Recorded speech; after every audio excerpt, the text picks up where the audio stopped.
All right, welcome back to AM Live, and this morning we're discussing preserving the dignity of those in old age. And in studio, let me just remind you who we have. We have Jane Miano, who is an ambassador for the welfare of older persons. Again, we heard from her, and she also attempted together with Lydia here. And Lydia, this is Lydia McKenna, Programs Officer, Help Age International, who explained why the distinction between older, why it is preferred that we use older and not elderly persons. We also have in studio Wamboi Karanja, who is a psychologist and a caregiver of older persons, and we've been joined by the Acting Secretary, Directorate of Social Development, and that is Mr. Lizel Mogaka. Good to have you join us in studio this morning. Mr. Mogaka, what protections, are there protections which are contained in law for those older persons? Yes, there is. Yeah. According to the Constitution of 2010, Article 57, stipulates the rights of the elderly, of the older persons in the Republic of Kenya. And it is the obligation of the state to take care of the older persons in conjunction with the family. And we also have policies that deals with the issues of the older persons. We have the National Policy for Older Persons and Aging, which was established in 2018. And as you are aware, after every 5 years, the policies are reviewed. Sorry, if you could just say, which policy? The National Policy for Older Persons and National Policy for Older Persons and Aging. Okay. Yes. This was, you're saying, was issued in 2018? Yes, 2018, which is now 5 years old, and it needs to be reviewed. It needs to be reviewed? Yes. Why do you say that? It's government policy that a policy should be reviewed from time to time to be in tandem with the current situation in the country. All right. Yes. So this 2018, 19, 20, 21, 22, 23, so every 5 years or so is a cycle? Yes. All right. So, and you're saying Article 57 of the Constitution states that? The state has the obligation to take care of its older persons, including the family. Yeah, it's not only the state that takes care of the... So the state and the family? Yes, the state and the family. Okay, I'm learning new things today, lots of new things, and I will pull up the statute on my touch screen behind me here. So there you have it, Article 57 of the Constitution places an obligation on the state and family. But what of the policy? And I know you say it needs to be reviewed, but what is contained therein? Care and protection, security, nutrition, culture, education, information, and ICT. Okay. Yeah. And it says that they should have access to this, or?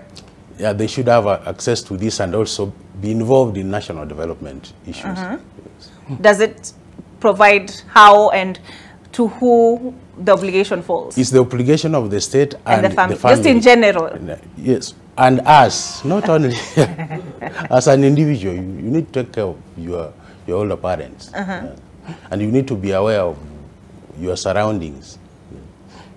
Okay. Lydia, our poster says old and in the cold. So, you trust this was done Wangi. But essentially, you know, is this do we forget this demographic, because a lot of the time the focus is on the youth? Yeah. Very okay, it's not so often that we hear about this demographic unless tunazungumzia inua jamii. Yeah. Older persons, according to the 2019 census, are approximately 5.7 million. That is around 5% of the population. 2.7 million. Oh, 2.7 million. Okay. In total. And that is so these are the people who are above 60 years in the country. So this is more or less 5.7%. So it is understandable why in a population where majority are young and the median age is 19, of course, that population may tend to be left out. But that is why we exist, because we advocate for the rights of this population. I can't say they have been abandoned. I can say that we are an ageist community. when I say we are an ageist community, it's how we've been brought up. Society has made us look at aging like something that is not important, something to look forward to. When we retire, how often do we go back to, you know, follow up on the guys? How are you doing? What? Chances are there is increased mortality and so on. So this age group is more, we are ageist and we are not aware of it. There is lack of awareness about the realities of aging, that life changes, the emotional changes that come with it, physical, and adapting to all this in an environment that, yes, there are social protection mechanisms, but they are not adequately or meeting the need that is there, or the need that is growing. And the reason why we are making noise about it is because we are an aging population. In 20 years or 30 years to come, the bulge that we are seeing of young people is going to become a bulge of older persons. And if we do not have the mechanisms in place to ensure that we can manage this population. For example, right now we have a bill in Parliament about the retirement age, reducing the retirement age to 55. I talked about the young old, and this is the majority of the older persons, the 60 to 69. So now if you put the retirement age at 55, what are you doing to this person? They are supposed, probably they still have children in school. Look at the pension system that we have, the NHIF system.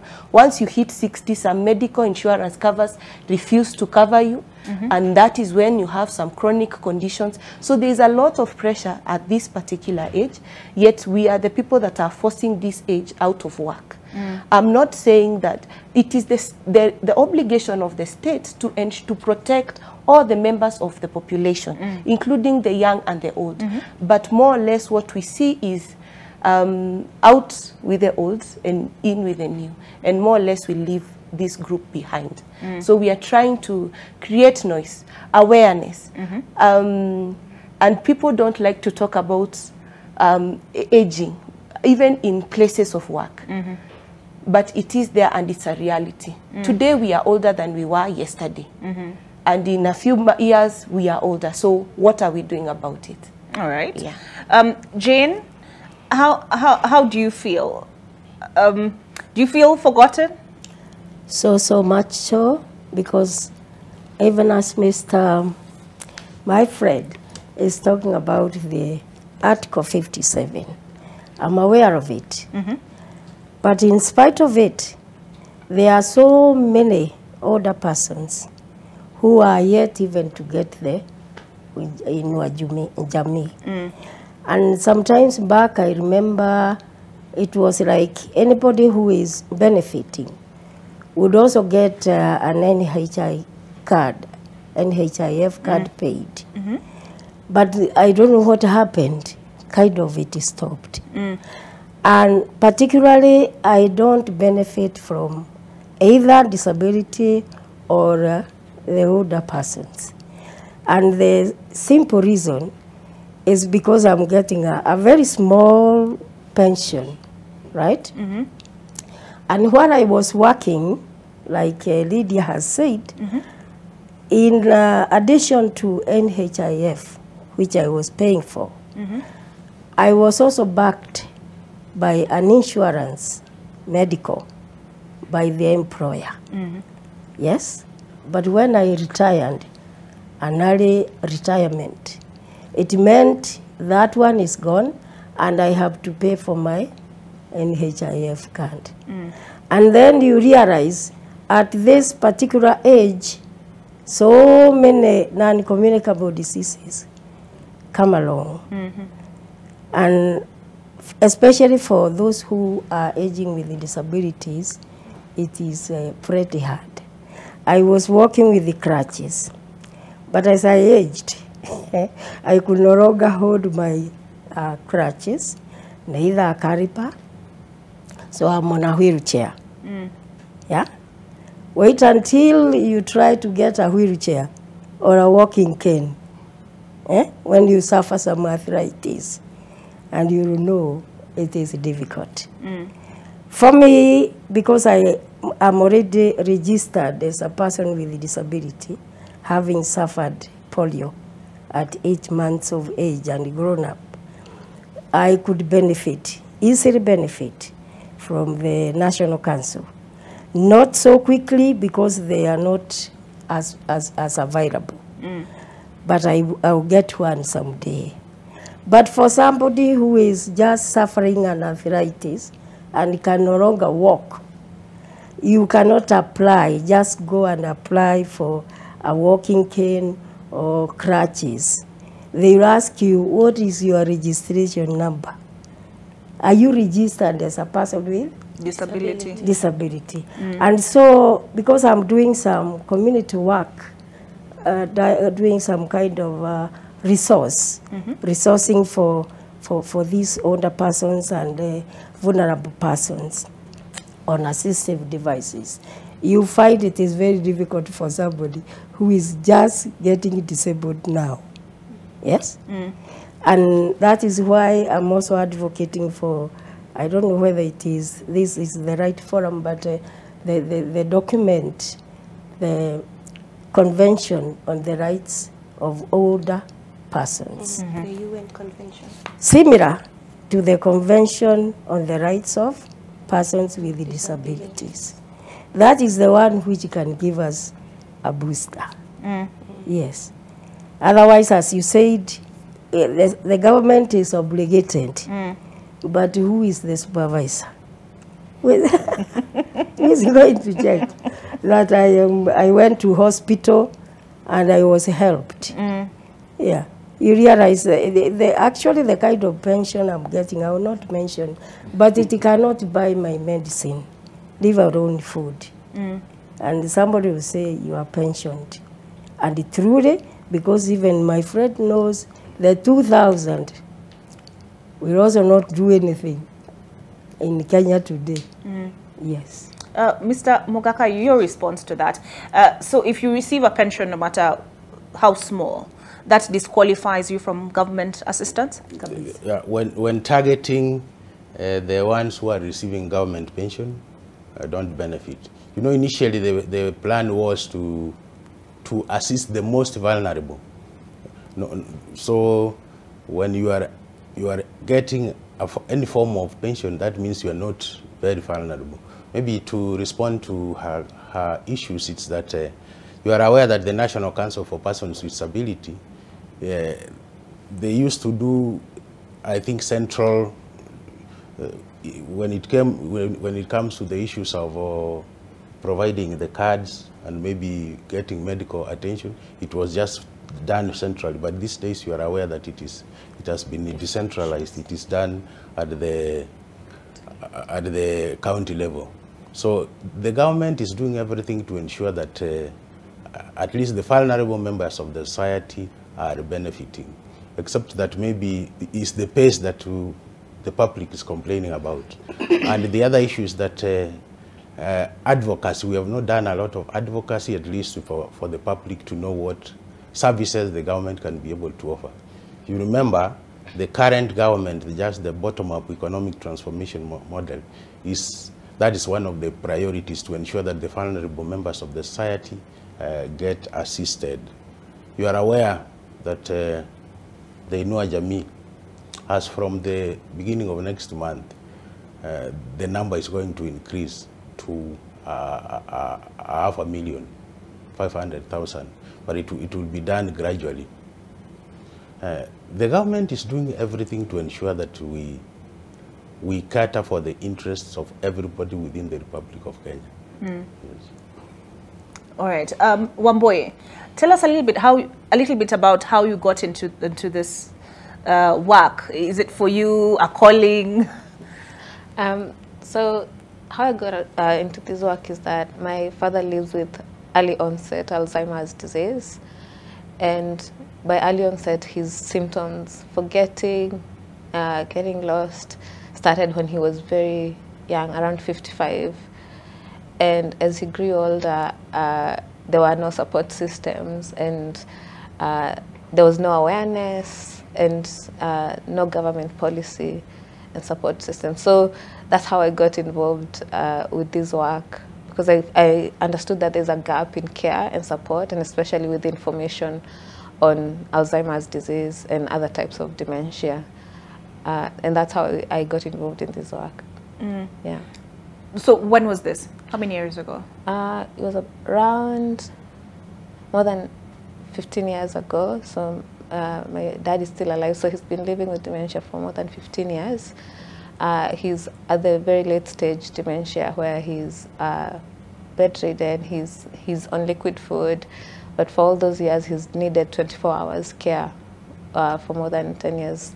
And my mother is the primary caregiver and I'm a secondary caregiver.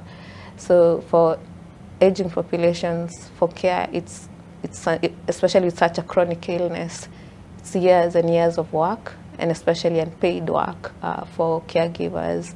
And most of them have to leave their jobs to go take care of their elderly parents who have like severe needs, such as my father. Yeah. So they need round-the-clock care? Yeah, round-the-clock care. So, I mean, like you're saying, like your mom literally cannot, I know she must be also an older person, yes, but she cannot, if she wished to, she could not hold down a separate job while also caring for your father. Absolutely, she couldn't. That's a difficult thing, even psychologically. Absolutely. To contend with. Absolutely, and also it's very difficult when when a family member develops such a difficult disease. There's low awareness. It really affects the whole family system, and there's stress across board in the family. But especially for the primary caregiver, for my mother, she's in chronic stress, which puts her at risk of depression, burnout, and also physical injury, because she has to lift a patient every day, clean them, move them from the wheelchair into the bed several times a day, and change them. And it's very, very painful to see your loved one change over those years because of dementia. It's grieving someone who's still alive. Yes. Because in the memory, of course, Alzheimer's affects recollection. It first affects memory, and then it affects functioning and remembering how to do basic things. What for the rest of us we consider basic. From tasks. Feeding yourself, from identifying people, from being able to socialize, holding a conversation, being aware of your surroundings. Everything becomes difficult. You lose your skills. You're unable to read anymore, to write, and you forget everything that you've learned, the education, the skill set, and the basic things, from feeding yourself to knowing when to eat, when to drink. And yeah, we see that those people with such diseases are very vulnerable to abuse because they don't know their for example, their bank, they forget their bank details, and when they go for the support systems and people realize that they are vulnerable, a lot of people will take advantage of them.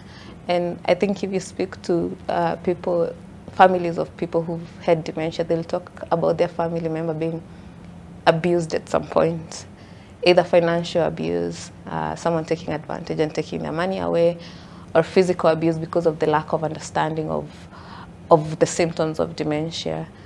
And a lot of times we see that when you see someone change when they have dementia or any other cognitive problem or mental health illness in older persons, they're accused of witchcraft. And it's because of the lack of understanding that all these diseases don't emanate from spiritual causes, but there's an underlying change in the brain, physical change in the brain that will change our behavior, will change their behavior. All right. Yeah. How has the family dynamic, how is the family changed, you know, with rural-urban migration? You find in many instances the older persons, once they retire, wanenda reserve, you know, that's the terminology you'll hear a lot. So they retire to the farm, mashambani, you know, and then you stay in touch, maybe on phone, and maybe when they need a pesa, you send. But has there been a shift in terms of culture and how we care for older persons, Lydia? Definitely, there has been a change. Jobs are more demanding, and so I will go to an urban center to look for jobs, and I will go with my family. So my child will not even be at home with my grandparents because I need to stay with my... So more often than not, that aspect of going back to the reserves, majority are the older persons, and that has changed a lot. And then the cost of living, life is expensive right now. As Wamboi is explaining, is that once you start caregiving is when you really feel it, because it gets to a level where you can't even hold a job. And at the end of the day, all of us are looking for an income. And therefore, that's why you find a lot of issues of neglect and abandonment. And it's not because the family wants to do that. It's because all of us are struggling to make some income. And that is why it is important that as we age, we are cognizant that there is need for some bit of income. The biggest problem we have with the majority of the people coming to retire and aging is that there is no steady source of income. And you know, if you don't have income, you can't do anything. You can't buy food. You are on medication, so that kind of reaction, so you probably not be able to access the medication, the food. Dignity. If you do not have money, if you're not contributing, if you're not bringing something to the table, you lose respect. And you know, you're coming from a place where you were young, you were vibrant, you used to make that money. So there is that gap. As Mr. Mogaka has explained, social protection has 3 pillars. There is social assistance, that is the cash transfer. There is national health insurance. And there is NSSF, the National Social Security Fund for informal and informal. But what we lack mostly is a legislation that ties this together. That is why Jane is talking about, even if you give me a cash transfer of 2,000 and I don't have a medical cover, largely this money I will use it to buy medication. You understand? So there is lack of that legislation that ties these pillars together and ensuring that it is a complete package you're supporting this person to be. But even now, to the population that we are, we are young, it is important that there is awareness of aging, that you are preparing yourself and you're living a healthy life. That is called healthy aging. That you're practicing good lifestyle behaviors, physical exercise, ensuring you're investing in social capital, having social networks, so that then as you age, your capacity as an individual, you can be able to move around and do these other things. But in terms of the burden on caregiving, things have changed. And that is why there is more need for institutions. But this needs more discussion with stakeholders, because it is not only migration, there are also family dynamics. How you were raised up by your parents dictates how you treat your parents when they grow old. You know that? Those relationships. So if you've had, if a family grew up in a lot of domestic violence and so on, more often than not, when these older persons age, they are more abandoned, because even these children are carrying grudges. We saw an incident, a family, 9 years, an older person living alone, no contact with immediate family, but sometimes maybe because of family feuds and all. So there is need for more conversations, intergenerational conversations, so that the aged are able to understand the young, and there is that open discussion of these challenges that are coming up. Yeah. All right. Jane, you mentioned you receive a small pension. Yes. So how do you meet the shortfall? Because I imagine you are accustomed to a certain standard of living. Yes. When you were employed. Yes. So you retire. Yes. And you receive a pension. Yes. But even zile side hustle, unajua zile to deal to you know. That's why I'm advocating for why it possible. Then it would be that once you are 70, once you are 70, automatically you get that that pension, that social protection. Because otherwise you are lowering your standard, isn't it? automatically when you leave job. But even I wanted to say on the issue of caregiving, there is something else that needs to be considered. When this young lady stays with the father, yes, caregiving, will she be able to do what she was supposed to do? No. Is there somebody, is there a way, Mr. Mugaka, where the government would say for caregivers, at least something little? I'm talking that way because although I was taking care of my mom, I'm the firstborn, I could not do it alone because I also now need somebody, isn't it? So I must engage somebody. If it is not, if the money is not enough for food, the money that I'm getting, and it's not enough to pay my bills, how will I pay for this caregiver? Yes? So it becomes a very complicated scenario. So much that you have to be in good terms with your relatives so that they boost you.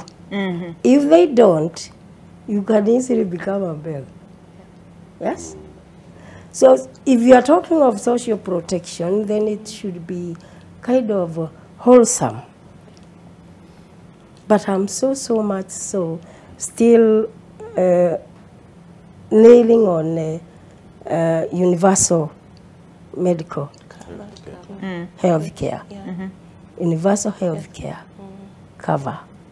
Because if it was there, then whatever little money comes in, you are able to buy some food, and then somebody else takes care of your medical bill, and you live a healthy life. I also wanted to mention, I'm now talking of me as a person with a disability and aging, that in 70s, because I was here, I was boarding the Kenya bus. Yes? And at one time I was just using one stick. Although later I bought myself a caliper and 2 crutches. And I felt like I was really now strong. I would just hold the Kenya bus, Uligoti, and I get in and go to places. But now I can't. Yes? So that if I'm going somewhere, if I'm using my car, I will need what? Fuel. Right? And at some point, because my hands have become very weak due to tear and wear, at some point, if I'm going to a longer distance, I'll get a driver and then fuel the car. Can you see how expensive it is becoming? And if I don't do that, then I take an Uber. So it becomes very, very difficult to really participate in the society. You could be very useful where you are. But these days I'm telling people, as long as there is I can join virtually a meeting, I have no quarrel. But if you are telling me to come, then I'm afraid. Yes. And I will not only come alone. Yes. I'll come with a helper. So I want you to see the whole picture and see that we are not just complaining for nothing. And I said I'm better off maybe because I got disability at an early age. The person who is just waking up and finding you cannot walk, that one is just lying in bed, on bed and saying the end has come, yet it has not. Yes. Listening to Jane, Mr. Mogaka, especially on the question of healthcare, what's your response?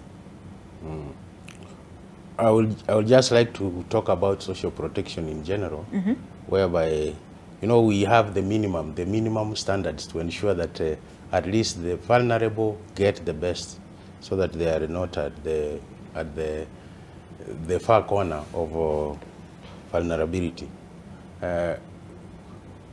You know, according to on the issues to do with health, that is a docket within the health sector. Okay. But from our policy, we are advocating that the older persons are well taken care of, not only in health, in nutrition,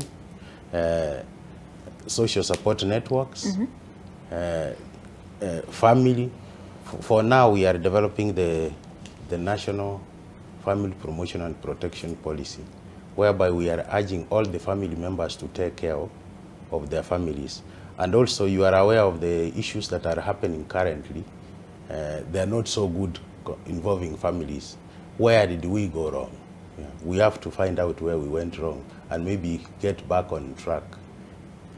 On the issues of caregivers, that's a serious issue, but we have these organizations for older persons, several stakeholders, the public. From our end, we are in the process of developing something like a curriculum to ensure that the caregivers are given some basic knowledge to at least to know how to take care of their elderly parents. You remember during COVID, during COVID-19, we can say that even the elderly were abused. How were they abused? We could not reach them. We could only use the phones to talk to them, and maybe at times send them money. But that physical contact is more important than even providing the money and talking to them through your mobile phones. There is this intergenerational solidarity where we want the young generation to appreciate the older persons, and the older persons at the same time appreciates the youth. How do we complement each other? For example, we are aware that now the youths are very conversant with technology, and every day we are exposed to technology. ICT, the way we are using our phones, maybe our elderly parents don't know how to use them. We are there to guide them to know how to make use of those gadgets. My colleague has talked about during those old days, you could board a KBS. You know, there was a space set aside for maybe the older persons or the person with disability. That is what we are also advocating for in the policy, to ensure that the infrastructure that we develop, they are friendly, not only to the persons with disability, but to the older persons. Take, for example, when we go to the banks, at least there should be a place set aside for the elderly to, as they wait, they sit down and ensure that they get the services. Currently, we are developing the National Parenting Program. You know, there is nowhere where you are taught on how to parent. Yes. So we'll use this information. It can be used through the religious organizations, public platforms, to ensure that the way our generation, the young generation, is parented is in conformity with the expectations of the society. I'm listening to you, and a lot of questions. So first, on the issue of health, right? I would imagine there would have to be, have you taken it up in terms of universal health coverage? Is it something that you're currently in discussions with the Ministry of Health on? Yes, we are in discussion with the National Hospital Insurance Fund, particularly for the beneficiaries of the cash transfers. And I'm sure we are at an advanced stage to ensure that those who benefit from the cash transfers will also benefit from the universal health care. What has been the impediment? It is just finances. You are aware it is finances. And that's why we even need policies. Currently, the State Department is in the process of preparing the older persons bill. Yeah. Those are the issues that needs to be captured within the law. And we are also coming up with the Social Assistance Act. you are aware that the cash transfer, it's not embedded in any law. Yeah. So when such laws will be legislated, then most of the challenges which we are facing now will be addressed. Okay, but this only covers, as of, you said the target right now is 500,000. Additional. An additional yes, 500,000. Okay. Because right now the beneficiaries are around 1.2 million. That in around 733,000 older persons. The rest is orphans and vulnerable children and persons with severe disabilities. Is the goal that at a certain point, as Jane has raised, that all older persons will qualify for government assistance? Those who are over 70 years will qualify, so long as they don't get pension. You know, the amount that the older persons and the person with severe disabilities get per month is 2,000 shillings. And I'm sure, I'm not very sure, but the truth is that whoever is receiving pension for now, it should not be less than 2,000 minimum. Maybe we need to consult the pensions department. All right. Yeah. So, okay, I've been told we need to take a break, but when we come back, we'll get into more details, because even with this NSSF, we contribute throughout our working years, and you know, even the model of employment is changing with the times. This permanent and pensionable is something that perhaps is to a certain point will become outdated, but we continue the conversation on the other side of this break.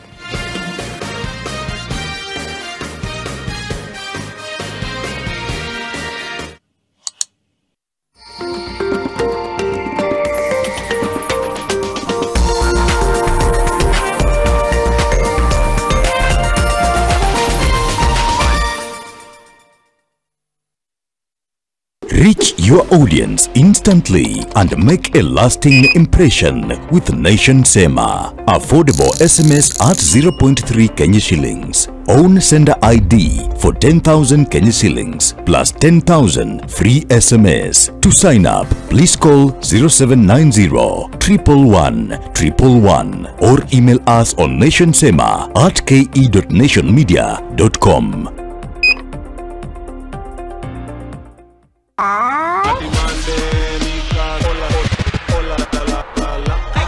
Ndovu ni kuu.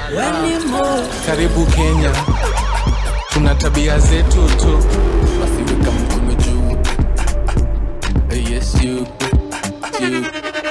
Ndovu kuu hapa ndani ya Kwetu Mix Show. It's a girl Javel. This your boy Arobo. Hey yo, jina langu ni Savara from South East and you're watching Kwetu Mix on NTV. Keep it locked, usibanduke.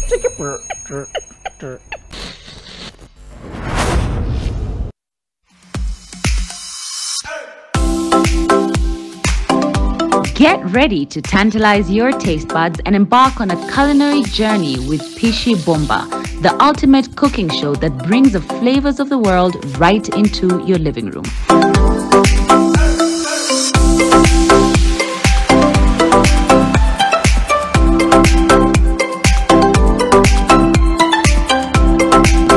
Tune in this Sunday at 6:30 p.m. with me, Claire Karatu, for a mouth-watering adventure. Pishi Bomba. Cook, eat, enjoy. Pishi Bomba in association with Ajab Home Baking Flour. Enjoy cooking your favorite meals with Ajab and freestyle your way to deliciousness. It's easy to knead, easy to roll, and quick to prepare. Ajab Home Baking Flour, the flour that does more. Matukio makuu ya nchi, sio bungeni, sio wizarani. Kigodani, uongozi na upigia upatu. Kila Jumatatu. Mimi ni Frederick Mwitiriri na hii ni NTV.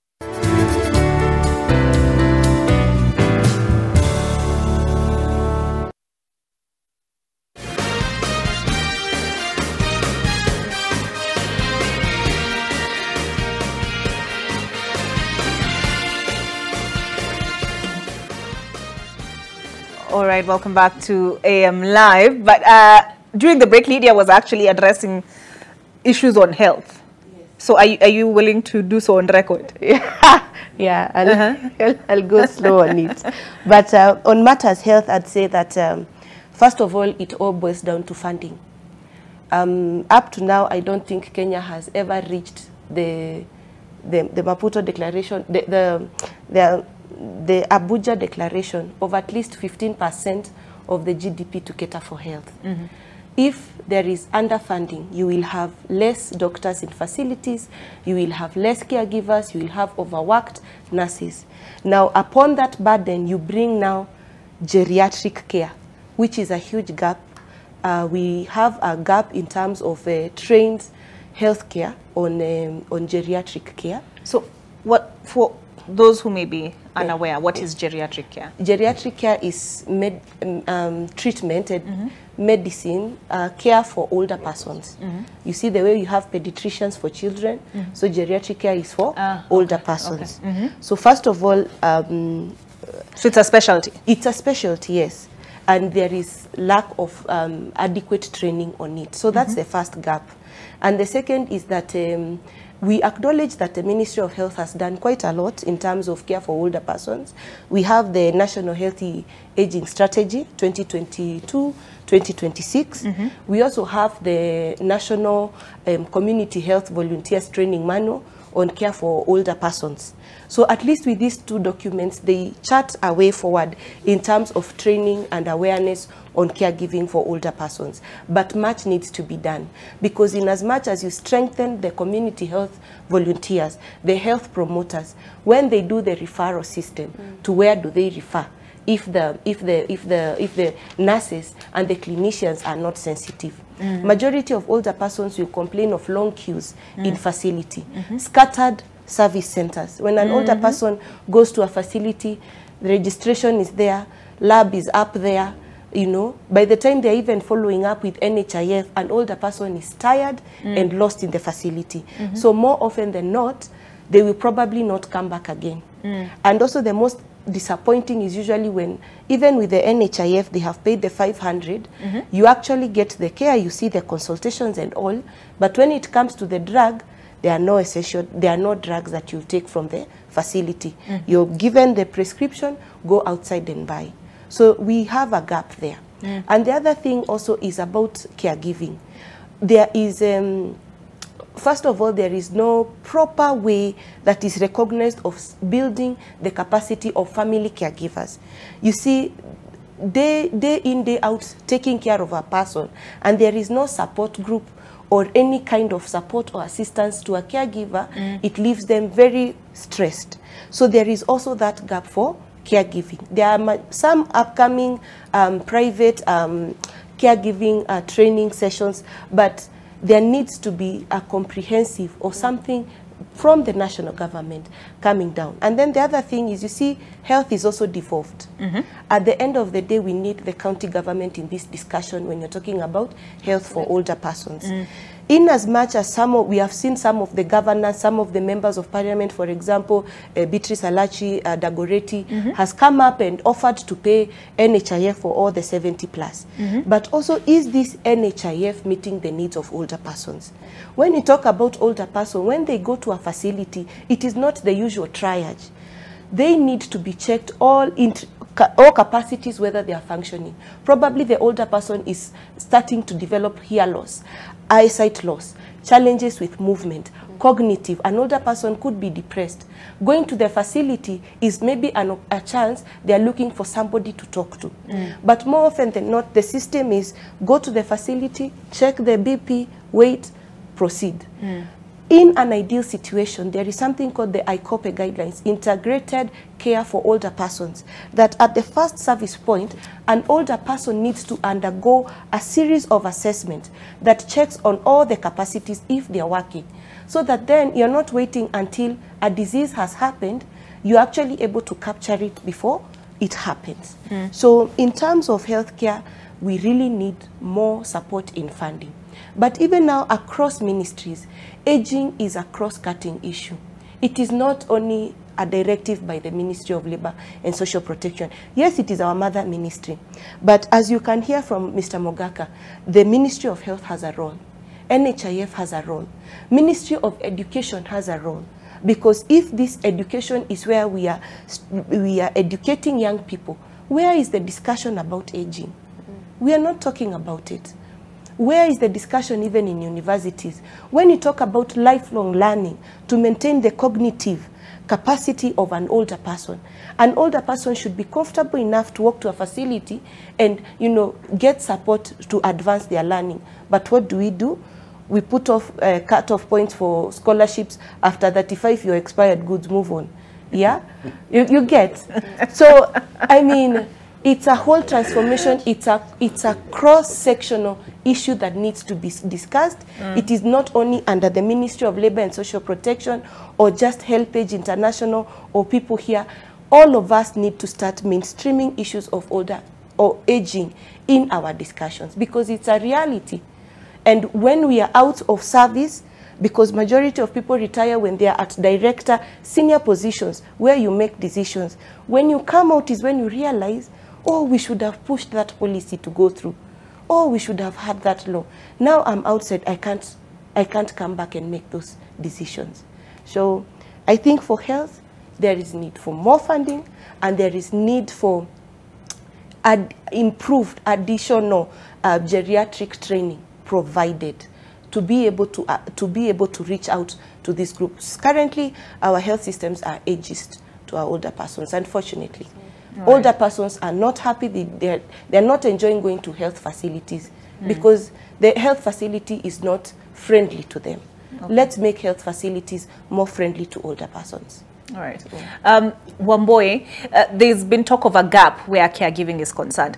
There's the training manual that Mr. Bugaka has said they're developing for caregivers. But for many of us, and we think very crassly on the issue of caregiving for the elderly.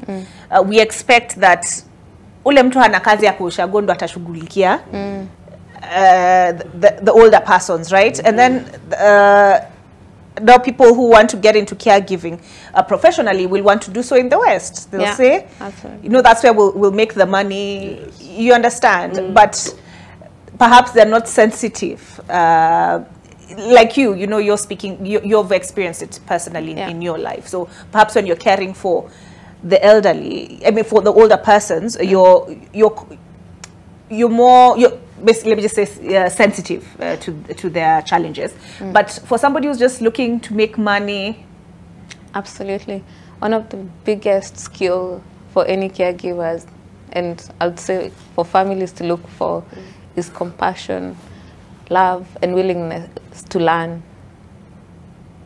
It's really important that a caregiver is compassionate, and as families, it's important they train the caregiver to understand the needs of the person and the needs of the family, and to also provide adequate breaks and compensation, because some of these caregivers we see who are abusive, it's because they develop bitterness because they don't feel well compensated or valued. Most care work is not valued, just as the same way older people are not being valued in our society. In our indigenous cultures, older people are held value because they contributed to society in a certain way.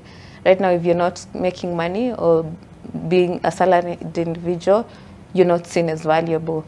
An older person and caregivers, they are valuable because they are people, even though they're not making money or contributing in another way to society, even though they have the diseases, they need all the care and dignified support that they need.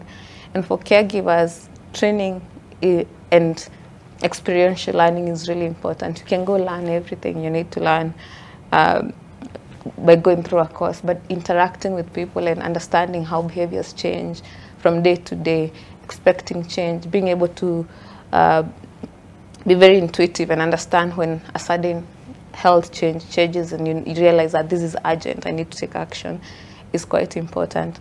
The other thing I would like to add is that when there's family caregivers and families are being taken care of in our communities, most parts of the community will tend to isolate themselves from that family, especially with dementia, because of stigma.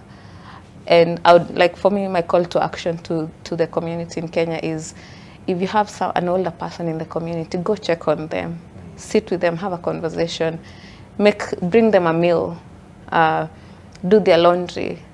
As Dr. said here, care and love is not all about giving money. That's what people think. I send my father 500 shillings, 1,000 shillings, I've done my part. No, it's time. It's being present, it's understanding the needs. And sometimes you'll find that in most families, only one member of the family will be left to take care of the older person, right? Yeah. And the other family members are sending money all the time. And they're wondering, why is this person not content, right? But it's because it's 24 hours care, it's emotional work, it's physical work. It's very exhausting. It's underappreciated. And it's really underappreciated. It has to be valued. And also just to add that most older people are not going through one situation or one disease. You'll have one with dementia and also has diabetes and also arthritis. So for most older people, you're dealing with complex health issues. And understanding that will need a complex skill set. Actually, the other thing I would like to add about healthcare workers who are also caregivers in our communities is that they'll attribute most cases for older people when they come to hospital to aging. Yeah, don't worry when you come complain about bones. It's just aging. You're just aging. Well, it's a serious, serious issue and condition that needs to be referred and taken care of. And there's research and there's support systems and information and medication to support these people. Yeah. All right. Mr. Mogaka, wait to Daktari. Sorry. But you talked about family protection. You're developing a family protection policy. Yes. Why is it necessary? And number two, to what end? You know, I had earlier said that there is no curriculum that teaches you how to parent. Yes, yeah. We just know like that. But now, you know, we brought in stakeholders, a technical working group, at least to share ideas, and came up with that policy. At least we know that there is something went wrong on issues to do with families. The family is becoming dysfunctional. How is it? What do we do that we bring them back? So we sat together and then developed that policy. But why do you say family has become dysfunctional? What we are talking about now, we are talking about the older persons. We are no longer taking care of them. You can look at the current socio-economic system. It cannot allow us to stay with our parents now.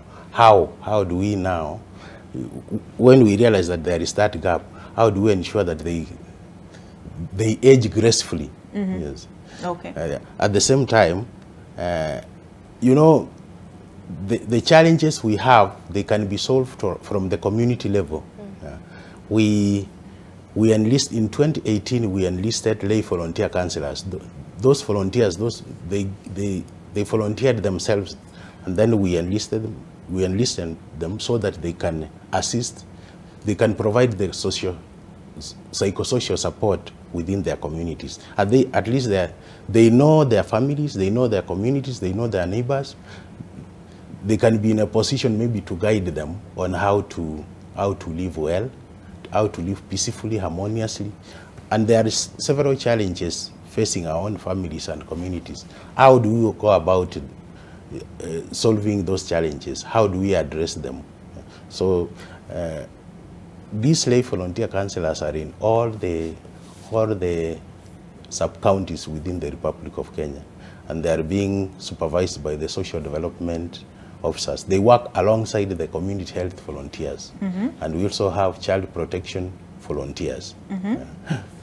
So what we need is just to empower them in terms of capacity building. They should be aware of their immediate challenges within their communities and how to go about in providing solutions for those challenges. All right. And ideally, it's development partners who assist them in terms of just the stipends, something small, So if development partners back out or funding priorities change, it's not an issue of funding. It's just appreciation. Yeah, you know, we need to appreciate that we. So the key is volunteer. Yes, we volunteer. Right. What is the term itself? Volunteer. You offer yourself. You offer your services, your skills, but without expecting any pay. The national and county governments have embarked on these community health. There's a word and it's not workers. There's another word. Promoters. Yes, community health promoters. Is there a way to ensure that the needs of the older persons are also accommodated? Yes. Children, older persons, persons with disabilities, vulnerability. So that is already a consideration? Yes. Okay.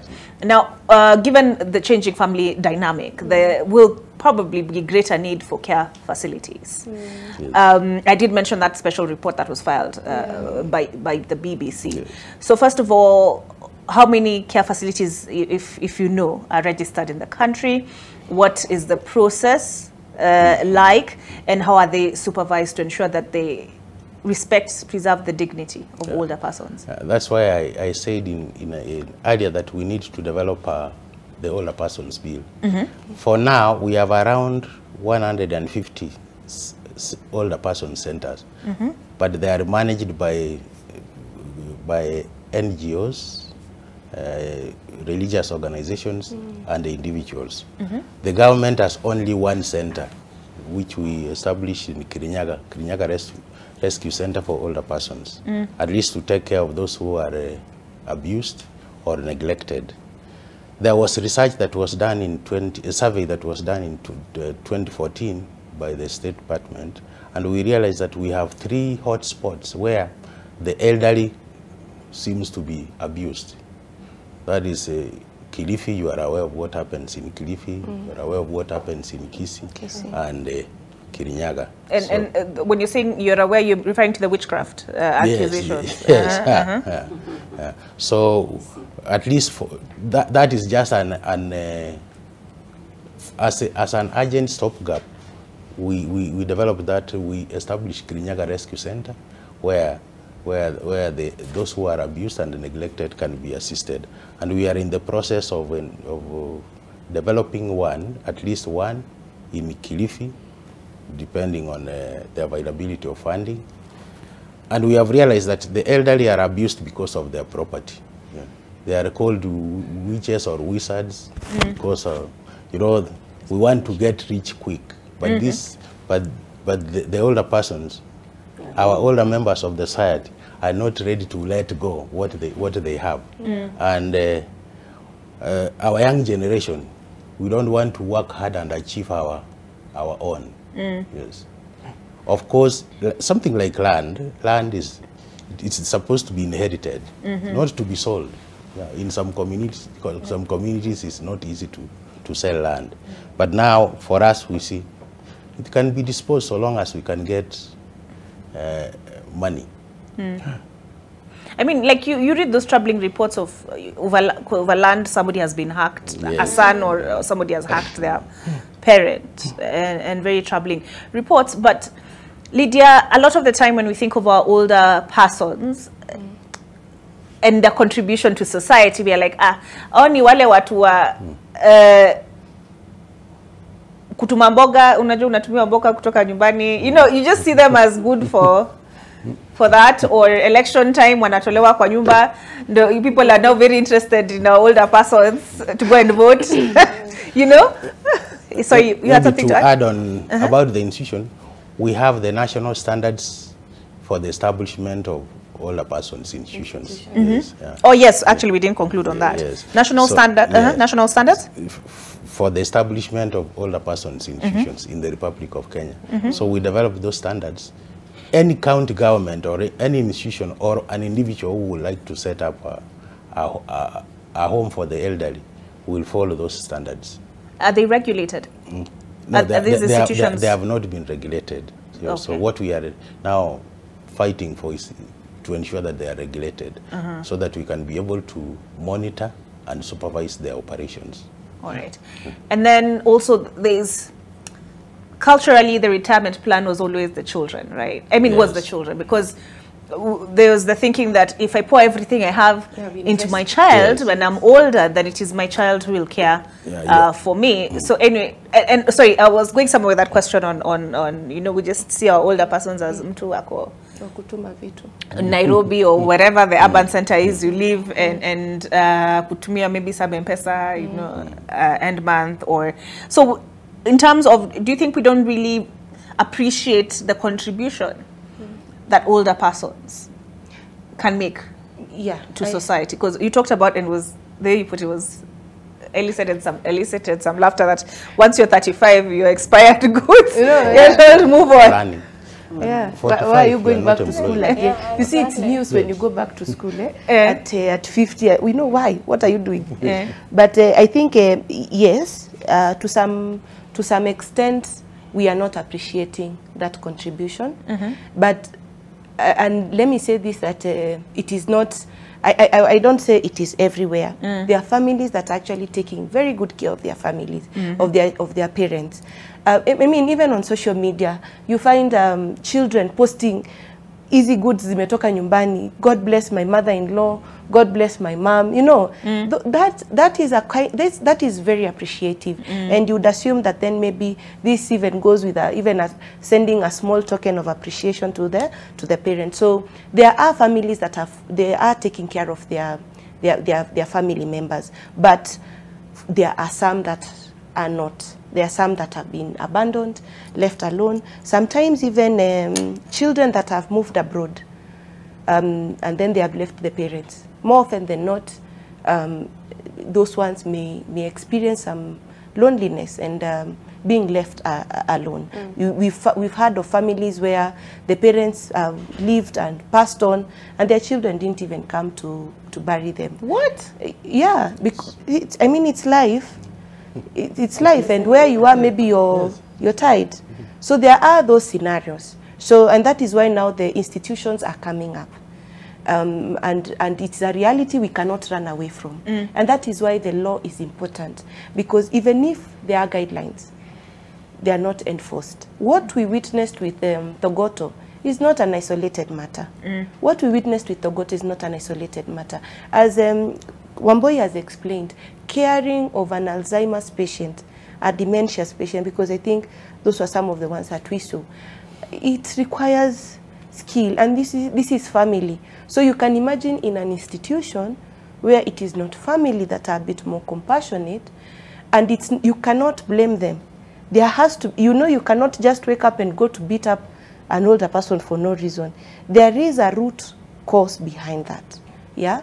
There is a root cause behind it, and that is what we need to look at. So institutions will come up, and there are others that are actually doing very well.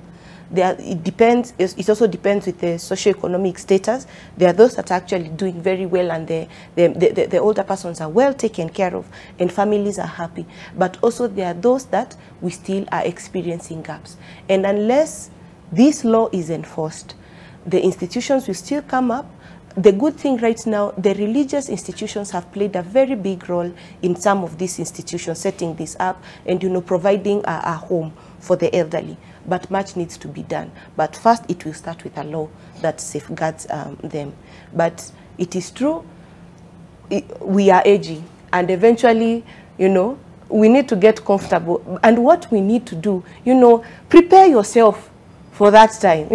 Get a group of friends. You're saying, when we hit 70, this is our plan together. It's important that also we start having these conversations early. We start preparing early. And the health promoters are a good strategy, because they will spread the information of preventing diseases. If we talk about we will not have over 3 chronic conditions by the time you're 60. If you eat well, if you exercise, if you keep your mind active, by the time you're 60, you have saved yourself from these conditions. And then we'll not be talking about medicines. We'll be talking about a more health and life-filled life, instead of just diseases and looking bad at it. And actually, you just reminded me, we have the International Day for Older Persons coming up on 1st of October 2023, and this time we are trying to we are tired of these sad stories about aging. We have older persons that are actually doing well and thriving, appreciated in the community, and we want to show these stories. So we are calling out on people. International Day of Older Persons is coming up, 1st of October. Tell your story, because it is not the same everywhere. And let us preach the message. It is not all doom with aging. There is fun, there is grandchildren. And even me, when my mama sends me that food package, I'm like, Mama, bless you. And I even go there and I even spend time with her. So, I mean, it's two-sided. It's not all gloom. There's this other beautiful side of aging as well. All right. Jane, do you think the contribution that older persons make to society is underappreciated? It is not. I kind of feel like those old days when the old people used to be source of wisdom, yes? And everybody would know where an older person is. Yeah, there's something that I need to know. You go to him, or you hear the stories, which have kind of died off. Even when the children go home, I think the issue of ageism is so much alive that you realize they may have no connection with kuka or shosh, yeah?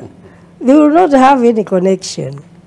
And I don't know, I think there is something that needs to be done. And I feel like awareness, creating awareness, which I often do.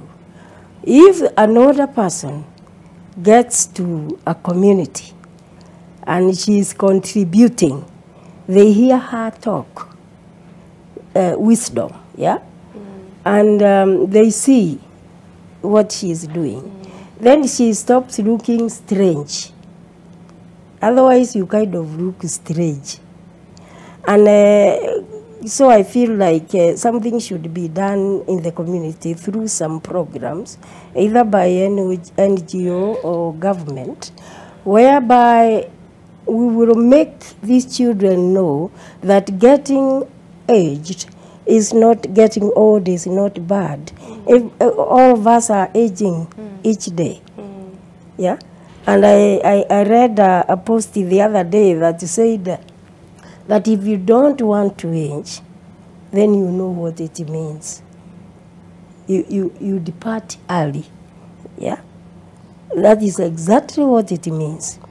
So if you are saying, I would want to live to 60 or 70 years, then you will start looking at it like something good that is coming, like McKenna is saying. And you look forward. Then you start thinking, that time, I want to be able to take myself to hospital. Yeah? Not my children. They can bring me gifts. But I want to be able to have my house, dwelling place, and then be able to go to hospital, make them some mandasis when they come, and shoshi will be beautiful. Yeah? So awareness, that's what I'm saying. Some advocacy. And if we do that, then the family stop being burdened so much, just like it was before. That an old woman was a darling of the village, and everybody would come with food, with some bananas. It is no longer there. Yeah. And it is sad. Yes. You have something to add to that? Yes, what I wanted is that we need to invest in old age. Yeah. Not only financially, but emotionally. Yes. Of course, the government is doing a lot to ensure that where we went wrong, where we find that the society has gone wrong, we come back. Where she's talking about that show in the village, who used to be the darling of everybody. What happened? Yes, what is wrong about it? What went wrong? We need to interact with them. We need to change our mindset.